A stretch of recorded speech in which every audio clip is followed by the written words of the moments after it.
깜깜한 가을밤이었다. 늙은 사업가는 자기 서재의 구석구석을 돌아다니면서 15년 전 가을에 열었던 가든 파티 때의 일을 회상하고 있었다. 파티에는 지식인들이 많이 모여 여러 가지 흥미있는 이야기를 나누었다. 그 중에서도 화제가 된 것은 사형제도였다. 손님들 가운데에는 학자나 저널리스트가 많았으므로 대다수는 사형에 대해 부정적인 태도를 보였다. 그들은 이 처형 방법을 기독교 국가로서는 부적당하고 비도덕적이며 시대에 뒤떨어진 것으로 보고 있었다. 그들 가운데에는 어떤 경우에도 사형 대신 종신형을 적용해야 한다는 의견을 가진 사람도 있었다. 나는 여러분의 의견에는 동의할 수 없군요. 주인인 사업가는 그때 이렇게 말했다. 나는 사형도 종신형도 시험해 본 적이 없지만 선험적으로 판단한다면 내 생각으로는 사형이 종신형보다는 도덕적이고 인도적이지요. 사형이 단숨에 생명을 뺏는 데 비해 종신형은 천천히 시간을 끌기 때문이죠. 형리 입장에서도 도대체 어느 쪽 형리가 보다 인간적일까요? 단 몇 분 만에 사람을 죽이는 형리와 오랜 세월에 걸쳐 천천히 사람의 생명을 단축시키는 형리와 말입니다. 갇힌 사람의 방에는 촛불이 희미하게 켜져 있었다. 그 갇힌 사람은 테이블 앞에 앉아 있었다. 보이는 것은 그의 등허리와 머리와 손뿐이었다.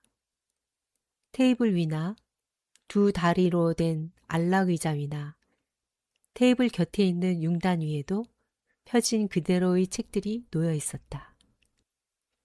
5분쯤 지나도 갇힌 사람은 단 한 번도 몸을 까딱하지 않았다.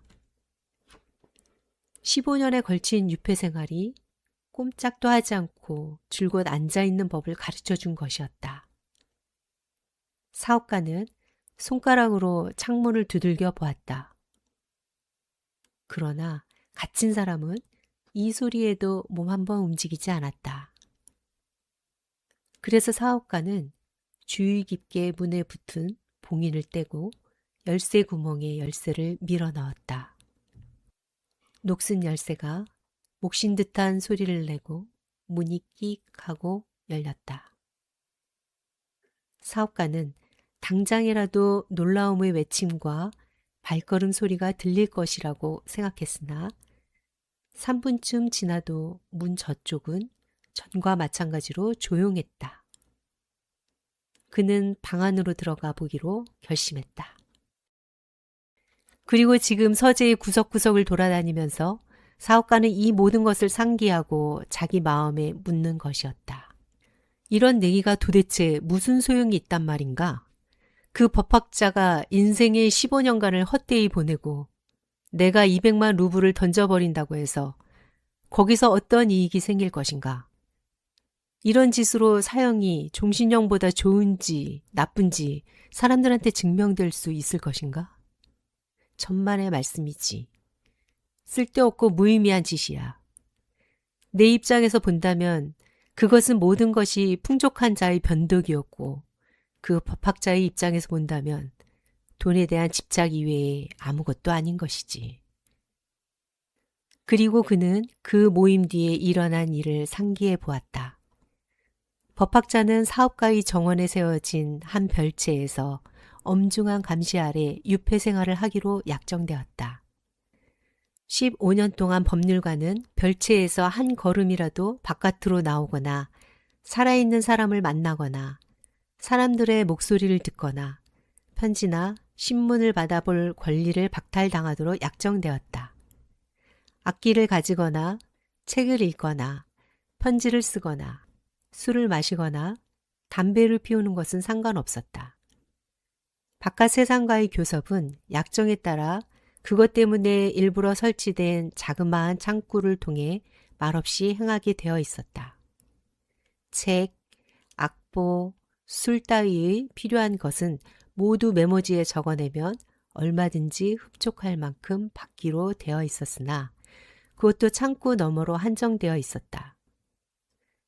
약정은 유폐 생활이 엄밀한 의미에서 완벽한 독방 감금이 되도록 면밀하게 짜여졌으며 1870년 11월 14일 12시부터 1885년 11월 14일 12시까지 꼬박 15년간 갇혀 있을 의무를 법학자에게 부과했다. 만약에 이 조건을 위반하려는 시도가 조금이라도 법학자 측에 엿보일 경우에는 설령 그것이 기한의 2분 전일지라도 사업가는 200만 루블을 지불하지 않아도 되게 약정되었다. 유폐 생활의 최초 1년은 그의 간단한 메모로 미루어 볼 때 법학자는 고독과 무료함에 몹시 괴로워한 것 같았다. 그가 틀어박혀 있는 별채에서는 낮이나 밤이나 끊임없이 피아노 소리가 들려왔다. 그는 술과 담배를 끊어버렸다. 그의 메모에 의하면 술은 갖가지 욕망을 일으키는데 욕망은 죄수에게는 제일의 적이며 더구나 좋은 술을 마시고 누구와도 만나지 않는 것만큼 쓸쓸한 일도 없다는 것이다. 그리고 담배는 방한 공기를 더럽히기 때문이라고 그는 적어 보냈던 것이다. 첫 해에 법학자에게 차입된 것은 복잡한 사랑의 책략을 다룬 소설이라든가 탐정소설이나 괴기소설, 희극 따위로 단지 가벼운 내용의 책들이었다. 2년째가 되자 별채의 음악은 뚝 끊어지고 법학자가 메모로 요구하는 것은 고전 작가의 작품뿐이었다. 5년째에는 또 음악이 들리기 시작하고 갇힌 사람은 술을 요구했다. 작은 창문 너머로 그의 태도를 지켜보고 있었던 사람들의 말에 의하면 이 1년 동안 줄곧 그는 먹고 마시고 침대에 드러눕거나 늘 하품을 하거나 성난 듯이 중얼중얼 혼잣말을 하고 있었다고 한다. 책도 전혀 읽지 않았다. 이따금 밤중에 책상머리에 앉아 한참 동안 무엇인지 글을 쓰고 있는 것 같았으나 아침이 되면 그 쓴 것을 모조리 갈기갈기 찢어버리는 것이었다. 그의 울음소리가 들린 적도 한두 번이 아니었다. 6년째 후반에 접어들자 갇힌 사람은 어학이며 철학이며 역사 공부를 열심히 시작했다. 그는 탐욕스러운 기세로 이들 학문에 열을 올렸는데 그 때문에 사업가는 책을 구해서 넣어주기에 바빴다. 그 후 4년 동안에 그의 부탁으로 구해준 책은 약 600권에 달했다. 독서 산매의 이 시기에 사업가는 갇혀있는 그 사람으로부터 이런 편지를 받은 적이 있었다. 친애하는 간수님, 이 글을 당신에게 6나라의 말로써 보냅니다. 이 글을 능숙한 사람에게 보여서 읽게 해주십시오. 그리고 만약에 하나도 틀린 데가 없다면 죄송합니다만 정원에서 총소리를 울려 주시기를 부탁드립니다.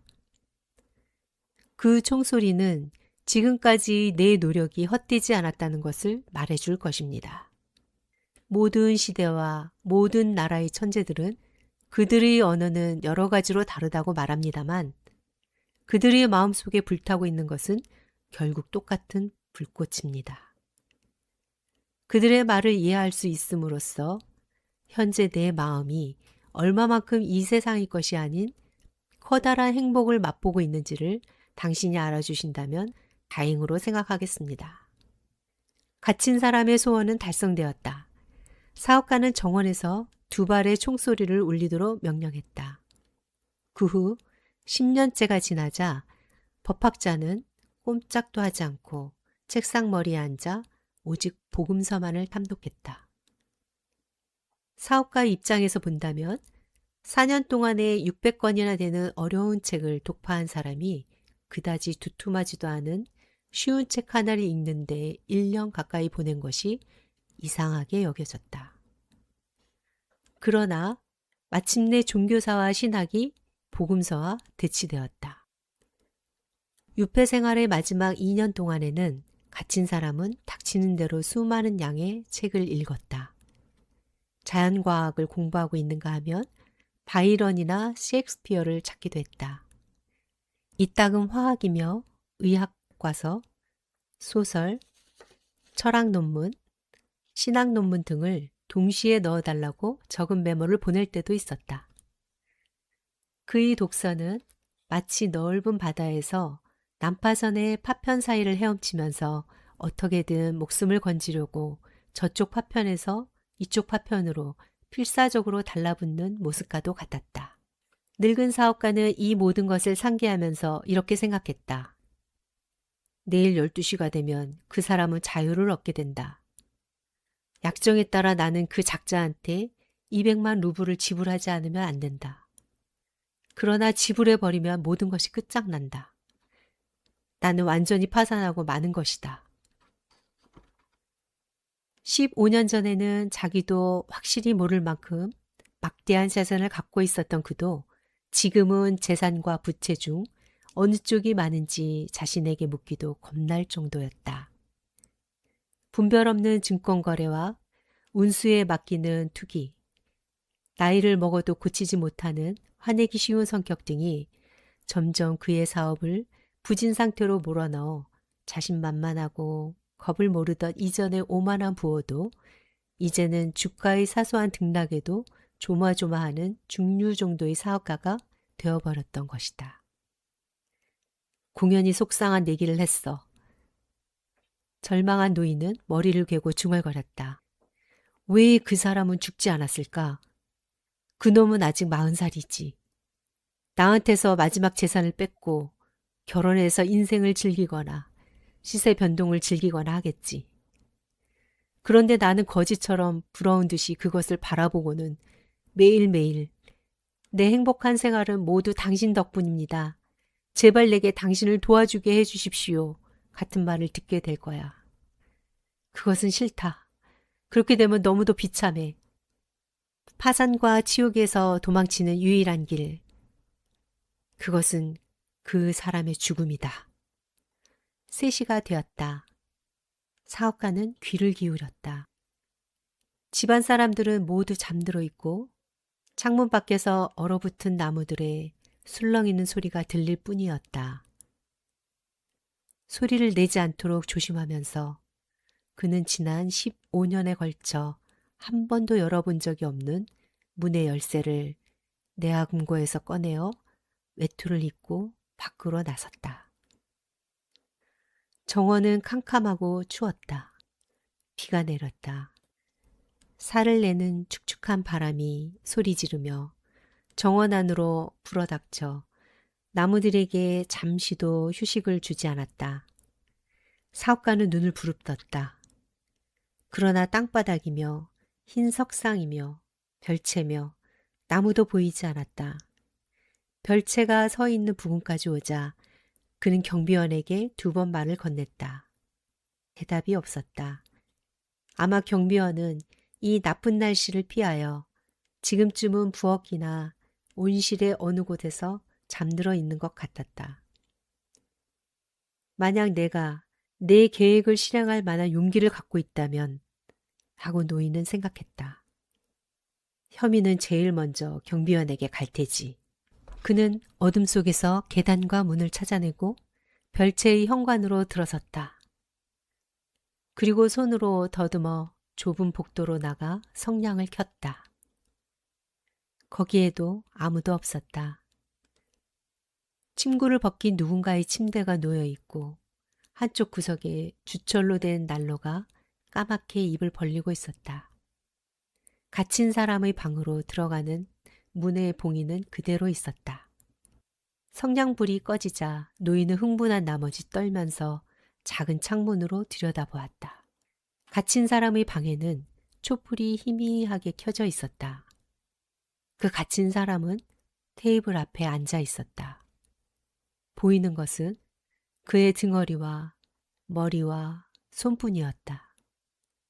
테이블 위나 2 다리로 된 안락의자 위나 테이블 곁에 있는 융단 위에도 펴진 그대로의 책들이 놓여 있었다.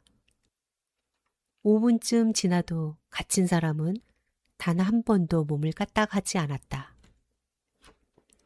15년에 걸친 유폐 생활이 꼼짝도 하지 않고 줄곧 앉아있는 법을 가르쳐 준 것이었다. 사업가는 손가락으로 창문을 두들겨 보았다. 그러나 갇힌 사람은 이 소리에도 몸 한번 움직이지 않았다. 그래서 사업가는 주의 깊게 문에 붙은 봉인을 떼고 열쇠 구멍에 열쇠를 밀어 넣었다. 녹슨 열쇠가 목신 듯한 소리를 내고 문이 끽 하고 열렸다. 사업가는 당장이라도 놀라움의 외침과 발걸음 소리가 들릴 것이라고 생각했으나 3분쯤 지나도 문 저쪽은 전과 마찬가지로 조용했다. 그는 방 안으로 들어가 보기로 결심했다. 테이블 앞에 앉아 있는 사람은 세상의 보통 사람과는 전혀 다른 사나이였다. 여인처럼 기다랗고 곱슬곱슬한 머리칼과 더부룩한 턱수염을 기른 모습은 그야말로 사람의 가죽을 뒤집어 쓴 해골이었다.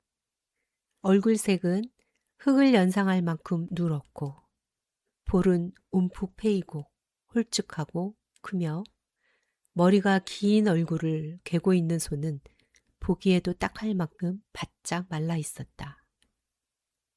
머리에는 흰머리가 은색으로 빛나고 있었는데 노인처럼 빼빼 마른 얼굴을 쳐다보니 이 사람이 겨우 40살이라고는 도저히 믿어지지 않을 정도였다.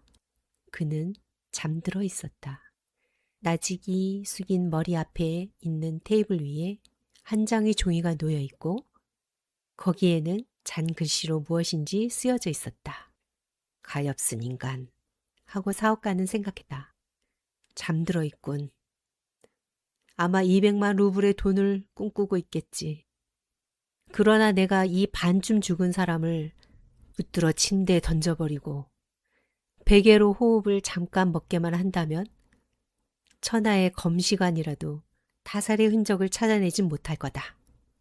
그런데 우선 여기에 써놓은 것이 무언지 읽어봐야겠다. 사업가는 테이블에서 종이 쪽지를 집어들고 다음과 같은 글을 읽었다. 내일 정오에 나는 사람들과 교제할 권리와 자유를 얻게 됩니다. 그러나 이 방을 떠나 태양을 우러러보기에 앞서 당신에게 몇 마디 해두지 않으면 안 된다고 생각합니다. 나를 돌보시는 하느님 앞에 깨끗한 양심에 비추어 분명히 말씀드립니다만 지금의 나는 자유며 생활이며 건강이며 그 밖에 당신이 넣어주신 많은 책 속에서 이 땅 위의 행복이라고 불리고 있는 모든 것을 경멸하고 있습니다. 15년에 걸쳐 나는 이 땅 위의 생활을 주의 깊게 연구해 왔습니다. 물론 나는 세상이나 사람들을 못 본 셈입니다만 당신이 책 속에서 나는 향기 높은 술을 마시고 노래를 부르며 숲에서 사슴과 멧돼지를 쫓고 여성을 사랑하고 있었습니다. 당신네들의 재능이 풍부한 시인의 마력으로 태어난 구름처럼 가벼운 미녀들이 밤마다 나를 찾아와서 눈이 돌 만큼 멋진 이야기를 속삭이기도 했습니다. 당신이 책 속에서 나는 엘브루즈며 몽블랑의 높은 산에 올라가 아침 해가 떠오르는 모습이며 저녁 때 해가 하늘과 넓은 바다와 산꼭대기를 빨강과 황금빛으로 물들이는 모습을 거기서 바라보았습니다. 머리 위에서 번개가 구름을 가르면서 번쩍이는 모습도 보았습니다.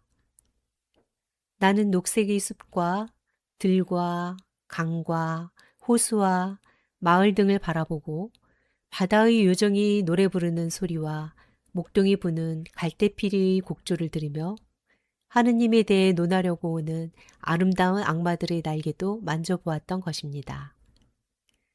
당신이 책 속에서 나는 밑바닥 없는 나락에도 몸을 던지고 기적을 행하고 사람을 죽이고 마을을 불태우고 새로운 종교를 포교하고 몇 개의 왕국을 내 손에 넣었습니다. 당신의 책은 나에게 예지를 안겨주었습니다. 지칠 줄 모르는 사람의 지혜가 몇 세기에 걸쳐서 만들어낸 모든 것이 자그마한 하나의 덩어리로 응축되어 내 머릿속에 들어있는 것입니다. 나는 내가 세상에 누구보다도 현명하다는 것을 알고 있습니다. 그렇기 때문에 나는 당신의 책을 경멸하고 이 땅 위의 모든 행복과 예지를 경멸하는 바입니다. 모든 것이 아지랑이처럼 더덥고 헛되며 잠시 동안의 꿈이며 허위에 가득 차 있는 것입니다. 당신들은 오만하고 현명하며 아름다워도 좋습니다. 그러나 죽음은 그러한 당신들이라도 마루 밑에 있는 쥐와 마찬가지로 지상에서 사라지게 할 것이고 당신네들의 자손이나 역사, 당신네들의 그 천재들의 불멸의 업적 또한 이 지구와 함께 동결해 버리든지 혹은 불타 없어져 버릴 것입니다. 당신네들은 올바른 분별을 잃고 잘못된 길을 걷고 있습니다. 당신네들은 허위를 진실로, 추악을 아름다움으로 잘못 이해하고 있습니다. 만약에 어떠한 이유로 사과나 귤나무의 과일 대신에 갑자기 개구리와 도마뱀이 열리게 되거나 혹은 장미에서 말의 땀 냄새가 나게 된다면 당신네들은 아마 놀랄 것입니다. 그와 마찬가지로 나는 하늘과 땅을 잘못 알고 있는 당신네들에 대해 놀라움을 금할 수가 없습니다. 나는 당신네들의 심정을 이해하고 싶은 생각도 없습니다. 당신네들이 생활수단으로 삼고 있는 것에 대한 나의 경멸을 사실로서 나타내기 위해 이전에는 낙원처럼 동경하고 지금은 마음속으로부터 멸시하고 있는 200만 루블의 돈을 거절합니다. 이 돈에 대한 권리를 포기하기 위해 나는 약속 기한의 5시간 전에 이곳에서 떠납니다. 그럼으로써 나는 이 약정을 파기하는 것입니다. 이 글을 다 읽고 나서 사업가는 종이 쪽지를 테이블 위에 놓고 이 이해할 수 없는 사나이 머리에 키스한 후 울면서 별채에서 나왔다. 그는 여태까지 주식에서 지독한 손해를 본 뒤에조차도 자기 자신에 대해 지금처럼 강한 경멸을 느낀 적은 없었다.